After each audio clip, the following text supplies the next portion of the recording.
Hello, everybody, and welcome to The Royalist with me, Tom Sykes, and Paula Froelich. Hi, So, everyone.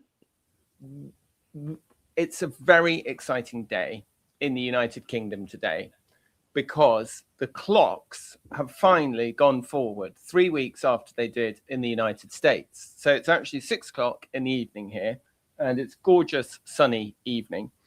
And this reminded me of a little known historical detail that British summertime wasn't introduced nationally in the United Kingdom until 1916 in the First World War to extend the hours that the munitions factories worked. But in 1901, King Edward VII, as his first act after his mother, Queen Victoria, died, a very keen sportsman, King Edward VII, introduced something called Sandringham time. And on the estate of Sandringham, all the clocks had to be set forward by 30 minutes to extend the day for shooting.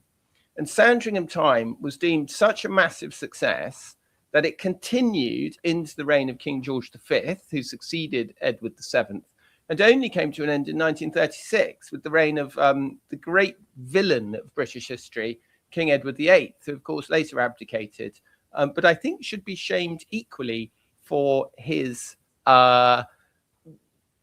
failure to continue imposing Sandringham time. So, Paula, we've got 5 incredible stories to talk about today, and I believe quite a lot of them happen in Sandringham, don't they? They do. Although I have to tell you, the one that I am most excited about today is the Harry Blackmail story revolving Sandringham Tom. This was a shocker when Roya Nika at the Times of London dropped this banger last night, and it was a lot. It says, Prince Harry hopes King will invite family to Sandringham this summer. And the most interesting part of this was, so that's great. He hopes he will be invited, but then he says he can't go unless, of course, there is security. If he was invited by the king, he would get a package of security that automatically kicks in. If the king was to say, come up and spend some time with the family, he'd love that. He loves seeing his father. But the issue for me was the quote where it said, hold on, stay here. It said basically he'd love to know. It depends on who was there. And doesn't his father want to see his children or his grandchildren? Which I don't know, Tom. You tell me. It kind of sounds like he's blackmailing his dad again, saying, don't you want to see your children? Or your grandchildren, if you want to see your grandchildren, you know what you have to do. Give me and Meghan the security. Oh, and by the way, who else is going to be there while we're there? Because Meghan does not want to have to curtsy to Catherine ever again. Yeah, I mean, it was a really interesting formulation, wasn't it? He'd like an Yes. invite to Sandringham. Would he go? It would depend who was there. If the king was to say, come up and spend some time with the family, he'd love that.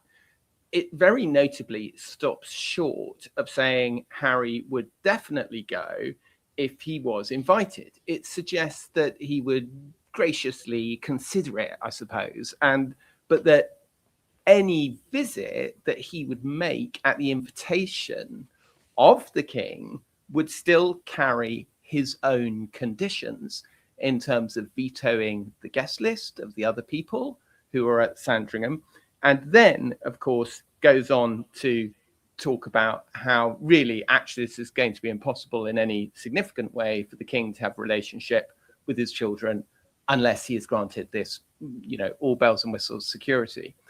And what it really reminded me of, Paula, I did a story all about this in July 2024 when Omid Scobie's book Endgame, I think, had just come out. And Omid Scobie says in that book that Harry, when he lost Frogmore Cottage, said to his father, don't you want to see your grandchildren again?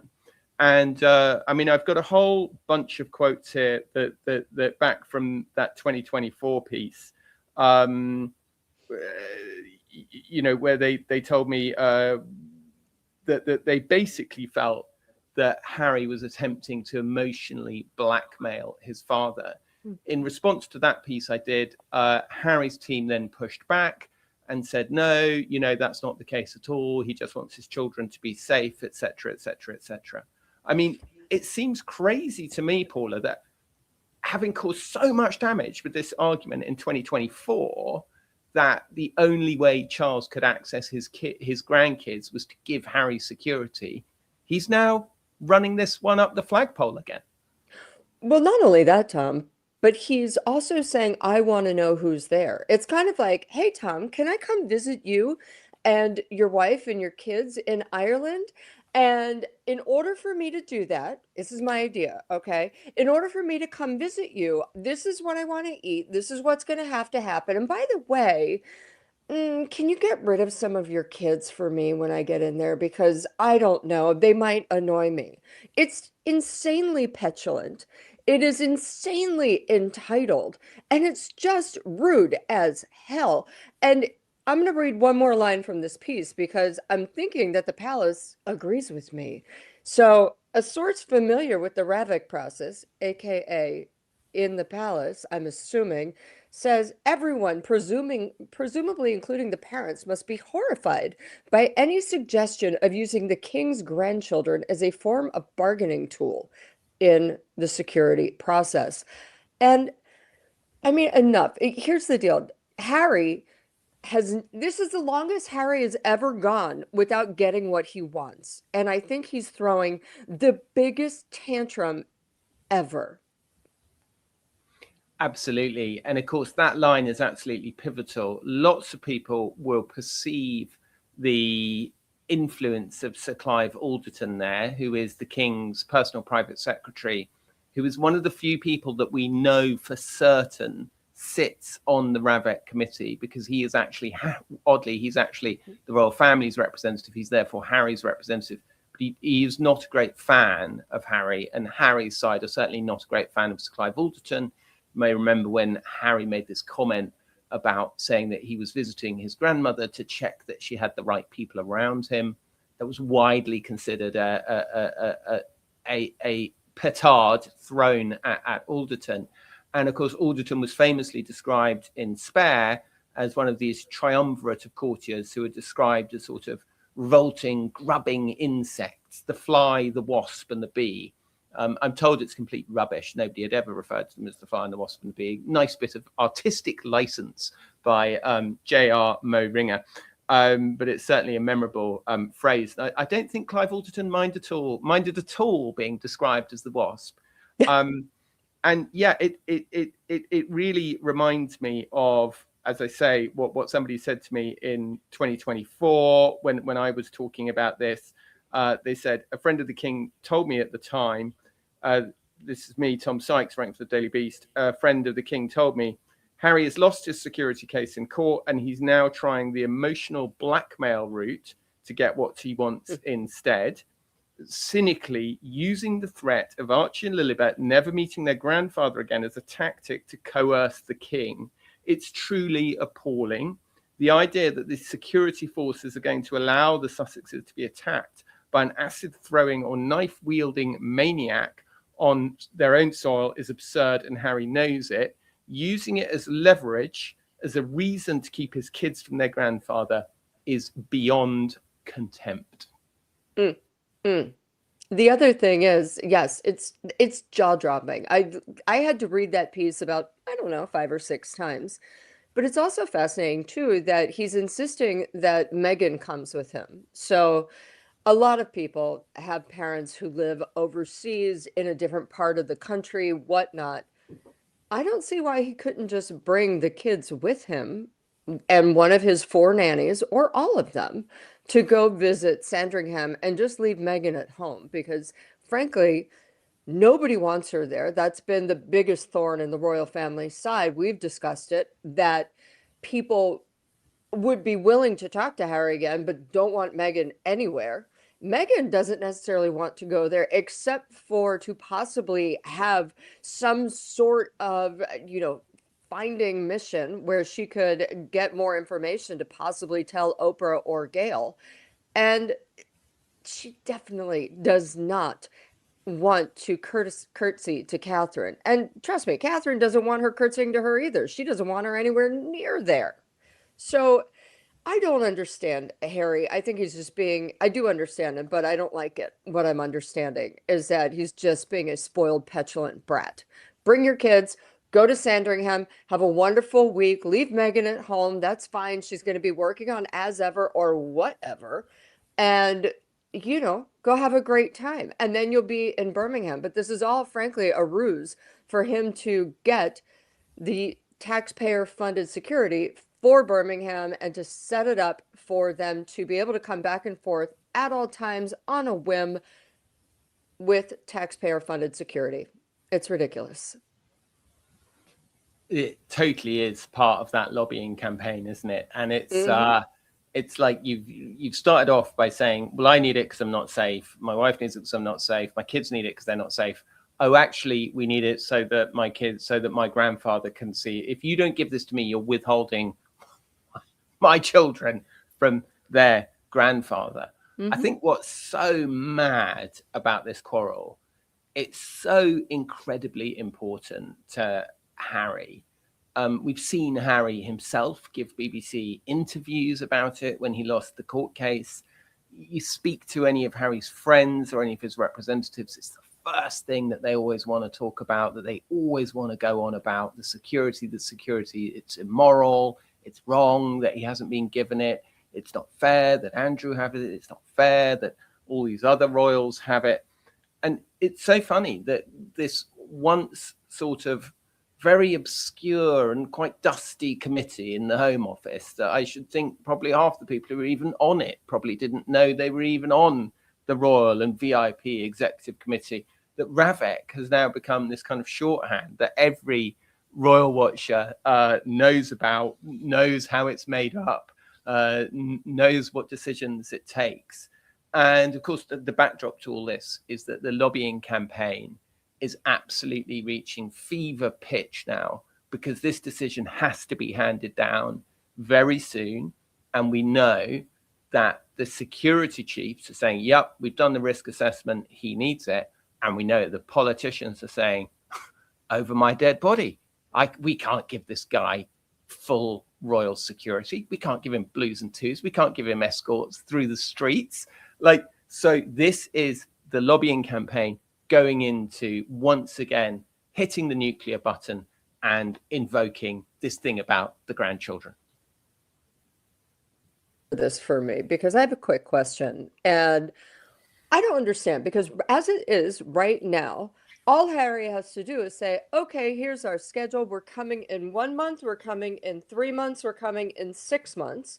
And then it's reviewed, and then they're given security sometimes. But let's be clear, if he said my wife and children are coming in 3 months, they would absolutely give them security. What he's really asking for, and please tell me if I'm wrong, what he's really asking for is, I want it all the time regardless, so that we need to be able to just come tomorrow. If Harry's feeling homesick, he could just come tomorrow and be like, hello, I'm here. Where are my cops? But now they have to plan. Is this really what's going on here? Yes, is the short answer. That's exactly what's going on. And in fact, they even say it in the piece. The Harry source, who won't be very hard to recognize for those of us who've dealt with their office, very clearly says, oh, Ravek must do the right thing on their own regard, and then Harry can come and go as he pleases, I think are the exact words that they use. So, yeah, absolutely, really fascinating. I get the feeling that a decision on security can't be that far away. Paula, next story I want to ask you about. I don't know if you saw this, these amazing pictures in the Sun. Maybe Ben can show us the pictures of Andrew staring wistfully at his horses, which he's been banned from riding by the king, because the king thinks it's, such a terrible look for Andrew to be seen swanning around quite literally on his high horse, as it has been put to me by royal sources. And also, going alongside this, you say, I told you there was a lot of Sandringham today. Going alongside this amazing story in the Mail that Andrew, the grotty caravan that we saw in the back being imported into the back of Andrew's new home, that he's actually been going in there and just sitting there kind of sadly looking around what is described as its moss-ridden interior by the Daily Mail. Well, I love both of these stories. Number one, I think it was you who pointed out several episodes ago that Andrew doesn't actually own the horses. They're all under the king's purview. So apparently, the king is like, get off my horses. You got to stop it. Enough. We have to lay down some rules. But with the caravan, my favorite line of the caravan story was that Andrew's quite enjoying it. He likes to go in there, and it's really novel for him. It just reminded me of Marie Antoinette when she was at Versailles with Louis the 16th, and she was a little bored, so she built a little farm and a fake little village where she would go and she would play farm girl and little milkmaid. And apparently Andrew's in the same position. And this caravan is not going anywhere because when he finally moves into Wood Farm, apparently it's going to go with him to Wood Farm, and that's where his security is going to stay. I mean, those poor security people, they must be making time and a half, or I would be running like the devil. That no way, no how, you couldn't pay me enough. But also, apparently, I think at Wood Farm, he's going to be able to ride because it's a little bit more hidden. But rest assured, Tom, not everyone has dumped him. He still has his dogs, including the corgis you talked about, the ones that he and Sarah enforced on the Queen. And then Sarah claimed that the Queen talked to her through the corgis. That can't be happening anymore. Maybe they're talking to Andrew. Yes, exactly. And it's very interesting, though, isn't it? The bigger picture of Andrew in Sandringham, because it's traditionally what you do with a troublesome prince, whether it's Edward VIII or Prince Harry or Bonnie Prince Charlie or whoever it is, you exile them. Right? You send them off to a faraway land where they can't bother you, and you exile them. And that is clearly, as anyone with a brain can tell, that is really what the security row is actually about. It's being used, or certainly Prince Harry's side perceive, I think correctly for what it's worth, that it's being used as a tool to keep Harry in exile so that he can only come home when he wants to come home. He has to give 28 days notice. He has to tell everybody exactly where he's going to be every minute of every day if he wants protection. Very convenient if you are trying to keep somebody in exile, starve them of publicity, starve them of the association of royalty. And Andrew, of course, is in an internal exile within the country, very, very much like, I think, if you look at, for example, Henry VIII and Catherine of Aragon, right, who was sent up to, was it Lichfield, somewhere way up north. She was sent with her daughter, Queen Mary, and that was very much seen as an internal exile, which is in a way an even stricter form of exile because the person has no freedom. It's like basically Andrew is in jail, basically. It's a very nice jail. He has fields he can walk around, and he can have 7 dogs, and he can have a mobile home in the garret or whatever. But fundamentally, internal exile, I would argue, is even worse than, it's much worse, isn't it, than being in, obviously Bahrain's out of the picture now. But do you know what I mean? It's a really nasty, nasty position for Andrew to be in. Not that he doesn't deserve it. Oh, listen, I agree with you 100% on that one. But here, the thing about Harry saying, oh, well, Andrew's got the security. Of course he is, because he's on Sandringham. He's not really allowed to leave Sandringham. You're right. It's like a very well-appointed prison. And, they're good for Andrew. Apparently there was just some road work, and they put in new high-speed internet. So that's great. And people are saying, what's he going to do all day? And I'm like, of course, he's going to watch porn. That's Andrew. What else is he going to do? It's or play with his corgis. I actually don't want to know. But, the Harry thing is just being a spoiled brat. you know, when I want to go see my mother in Ohio or my father in Ohio, I have to call them and say, "Hey, I'd like to come in this state. Da da da. Da. What are you doing?" It's basic. It's it's just basic decency. Are you busy? What's going on? Now, if they're ill or they're hospitalized, of course I go right away and I drop everything. But I still have to plan my life, and they have their lives that they plan. So I don't understand the problem. And if King Charles, God forbid, was hospitalized, of course Harry could come immediately and get security. He's just being an obnoxious little prat. Well, I think one thing we can all agree on is that one thing we definitely don't want to see is former Prince Andrew's internet browsing history. Oh, I disagree, Tom. I really want to see it. I think we would get reams of stories out of that. Don't clear your cache, Andrew. Don't clear it. Absolutely. And then two amazing stories from Hugo Vickers. We discussed one of them yesterday about the Queen's view on Prince Harry, which, to be fair, now she said, "Oh, Harry's gone off to be a carer for Archie." I did say at the time that it was sort of weirdly something that they kind of both agreed on, but just saw very differently. And I've been very struck by the number of commenters on my Substack saying, "Do you know what? Maybe the Queen should have done a bit more looking after her own kids, and we wouldn't be in the situation we're in." And it doesn't actually reflect terribly well on her, which I thought was very interesting. But the other story that has come out today in the new extract is all about Prince Philip. Very interesting details about his last days. He slipped away from his nurses, helped himself to a beer, took a bath, and then quietly died. He doesn't quite say that he died in the bath, but that seems to be the implication.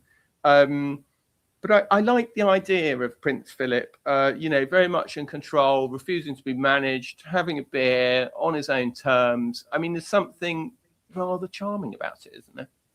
It actually, hold on. I'm actually a little, when you talked about it, I just thought of my Uncle Jim, who frankly kind of went the same way. One day he just said, "I've had enough," had a drink and went to bed. And I love it. I love dying on your own terms. I love saying, "I'm done and I'm ready." And how lucky he was to, he as in Prince Philip, but also Uncle Jim, how lucky they were to be able to do that. And, as Prince Philip, God bless him, he did his duty. He was, for all intent and purposes, a very good man and lived to a very old age and had a great time. And then when he was done, he was done. And hats off to you, sir. Yeah, 99 and out at 99. And apparently was very keen not to live to 100 because he knew they'd try and force some sort of ghastly party on him. So apparently they would have made him do a parade and all this stuff, and he would have just been like, "Can I go home?" He was quite determined that he wanted to die before he reached 100. Good for Prince Philip. That's all I could say. I was also really hoping, as you know, I'm sort of slightly obsessed with the last days of the Queen and that fascinating last 48 hours in Balmoral and the kind of crazy helicopter flights and how everybody kind of intellectually knew she could go at any moment, but then were really caught out when she actually did die and nobody was there and Charles was out picking mushrooms, which is just one of the details that I love. And I was really hoping that there would be some new details in there about the Queen's death, but actually there weren't. All he says is that a page bid her good night and she smiled and said thank you very much and went upstairs. But this is actually the day preceding her actual death. Although he does say that he says that Princess Anne was by her bedside. He doesn't say only Princess Anne, but it seemed to be implying that it was only Princess Anne. And I was under the impression that Angela Kelly was at her bedside when she died. So very interesting. And I'm slightly disappointed that there's not more from Hugo Vickers on that. But he is coming on the Royalist podcast in a few weeks' time. And so I will be able to grill him about that in more detail, I suppose. Well, I actually have some questions I want you to ask him, if you don't mind. Yes. I would love, there's a couple tales of why Harry missed the Queen. And apparently he got the call, but Meghan was like, wait, or packing or something, and she made him late. I would like to know the exact timeline of what happened and why he missed the plane up with William. Well, I can tell you about that because do. I've actually done quite a lot on that. So Yes, a military source, so a military source that I knew said that everybody was on the plane and the plane was ready to go. And they actually would have missed the death anyway, because she officially died. The official time of death, I think from memory, is 3:10. But I'm told that actually it was about half an hour before that she actually died, which wouldn't be uncommon for the time of death to be registered a little afterwards. So actually, if she died at 2:30, even if the plane had taken off completely on time when it was supposed to take off at about 1:45, they would have actually been in the air when the Queen had died. As it was, they actually took off after the Queen had died. So basically, they are all waiting in the plane while this mad negotiation is going on with Harry, because he's insisting that he wants to bring Meghan. He's texting William saying, can I get a lift with you? William doesn't reply. Harry's going back and forth with Charles. And then Harry makes this absurd suggestion to Charles, demand to Charles, that Meghan is allowed to come up and be at the Queen's deathbed. Now, look, bear in mind, at that time, this is after the Oprah interview, and this is after the Netflix film. It's pre-Spare, which I'm actually upset the royal family a great deal more than either of those films. Spare was really the last straw for all of them. But they were very upset. And Hugo Vickers writes a lot about how incredibly upset the Queen particularly was on Philip's behalf, because Philip was in hospital. And as Vickers says, they nearly lost him twice while that interview with Oprah was screening, saying how dreadful the royal family were, how racist the royal family were. And don't forget, Harry very quickly had to come out and say that the racist wasn't Prince Philip, because Prince Philip had a long history of making off-color and frankly racist remarks himself. So it was really, it was unbelievably stupid and insensitive for Harry to think that Meghan would be invited. And Charles said, well, no, none of the wives are coming. And so he said, oh, okay, why didn't you just say that in the first place? It's like, for goodness sake, man, his mother's dying. He's about to become king, and he's supposed to be pandering to like crazy. Yeah. I mean, we all have that one relative who we just look at and go, I've had enough of you. We're done. And at some point, you have to think that the entire royal family looks at Harry and says, we just enough. Stay over there. I can't handle this, or your machinations, or your demands, or your fill in the blanks. But also, if he was that upset, he's all the way over in Montecito. Everyone is aware that the Queen is not doing well. I'm assuming that people were like, just be on guard. You're going to have to travel in a hot minute. If I got that call, I would have been over there in 2 seconds, not even a hot minute. I would have flown, I don't care, the back of a belly of a UPS plane. And it would have been, boom, I'm here. Hold on. I also don't understand the rest of the family if they knew why did you have to fly up? Why were you not there? I get you've got schedules, I get you got families, but this is your queen, your grandmother, your mother. They should have pulled a Princess Anne and been with her 24/7. Like, and I say that having had situations in my own family where someone's about to go, the doctors all say it, and you fly up and you sit there so that they can be surrounded by loved ones. Then again, you know what? The Queen she had Angela and Anne. Definitely we know about Anne. And she was surrounded by people with no drama who literally loved her and always supported her. So I guess that's at best. Well, I can answer some of those questions. So, I mean, Please it's do. absolutely fascinating. So, Harry was actually in London because he was there for the Well Child Awards. So he had to charter a Cessna to get up, and it was very Mhm. humiliating, etc., etc. Well, because he was late. Yeah, exactly. But in terms of why the other family weren't there, it's really, really interesting. So what, as far as I can tell, and from what I've managed to gather about it, she took a dramatic turn for the worse. So what somebody said to me was they said we knew intellectually that she could die that day, that she could die at any moment, but no one expected her to die on that Wednesday. And I think it was Wednesday.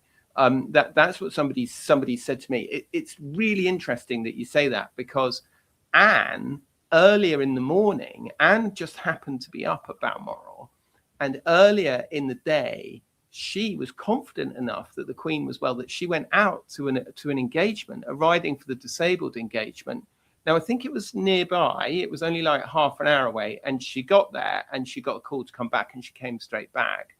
Charles, do you remember Jenna Bush was staying with Charles? So Jenna Bush No, Jenna really? Bush Hager was, if I pronounced that right, was Mhm. doing an interview with Camilla for like a book club on the NBC or something. Today The show. Yep. NBC, the Today show. NBC. I sound like a real. Was it on the NBC? On the interwebs? So Jenna Bush, obviously not understanding all the royal protocol, gave this incredible interview where she described being at Dumfries House, and in the morning they're setting up to do the interview, and then helicopters start landing, and Charles gets whisked off up to Balmoral. Charles arrived in Balmoral before his mother died, went up to her bedroom, sat with her, and was utterly convinced that she was not about to die, to the point that he went out collecting mushrooms. Oh And he boy. went out collecting mushrooms in the woods. And while he was out, the Queen died. And as he was driving home, his phone rang. He pulled over to answer it. And Clive Alderton said to him, "Your Majesty, you need to come back," thereby letting him know that he had acceded to the throne. And I think perhaps quite self-importantly, wanting to be the first person on the planet to address King Charles as Your Majesty. So yeah, it's really interesting. So they knew the Queen was ill, but I don't think anyone expected her to die at that exact moment. There's Clive Alderton for you. Mm. I still love that he's like, oh, well, mommy's fine. I'm gonna go pick some mushrooms. What'll be great? Hen in the woods for dinner. But it's it's nuts. Yeah, I guess it's very heavy. You got to have some sort of relief, and his is picking mushrooms. Now we know. Exactly, It's, exactly. I mean, Well, it's just so interesting, this entire family. And people always ask me, they say, why? Every day there's something else. And I say, well, it's our new soap opera. It's amazing. The Harry and Meghan, I call it the days of our Montecito lives. Like sands in the hourglass, so go the days of our Montecito lives. It's really kind of insane. And the shenanigans and the whatnot. And I just, I'm really just disgusted with Harry at this point. I'm just enough. Grow up, little baby. but I love the thing about the soap operas. So my friend Tim Tiemann, who is a really good theatre critic who I Mm, worked with at the Daily Beast, he always points out, and he's a massive soap opera fan, like an unashamed, genuine, gigantic soap opera fan. And he always says that the royal family is exactly like a soap opera, because certain characters come up for a bit and you focus on them and then they fade away. Certain themes come up for a bit. Certain themes repeat over time, like in exactly the way that soap operas do. And the main way, of course, that it's like soap opera, is that we can all map our own lives onto it. Like you were talking about your Uncle Jim earlier, right? That's exactly it. It's like you can just map your own life. Like everybody's got a member of their family who married somebody really annoying. Someone who's Everyone. just a full narcissist and Yeah, then yeah. marries someone who everyone can't stand, and all of a sudden nobody understands who the person is anymore. And you're like, oh God. Yes, we do have that. Paula, it's been a delight being with you on this lovely, sunny first day of summer. Tommy, Thank you so I much. love you. Ben, we love your new templates. They look absolutely smashing. Well done. Good job, They look Ben. absolutely brilliant. And we will hopefully see you all tomorrow. But if not, please Tuesday, my official Royalist podcast, where I have to put up my background, which we don't like as much as my genuine background, but we won't tell people that. Just one day it might mysteriously break. Don't you think, Paula? Well, I think I'm going to get to a lobster pin so that when you have to wear you have to have the background, you can still have the lobster. You know, I think it's good. But I do want to say thank you, everyone. I really appreciate you. And Tommy, I love you. Man, I love you too. Mwah. Bye.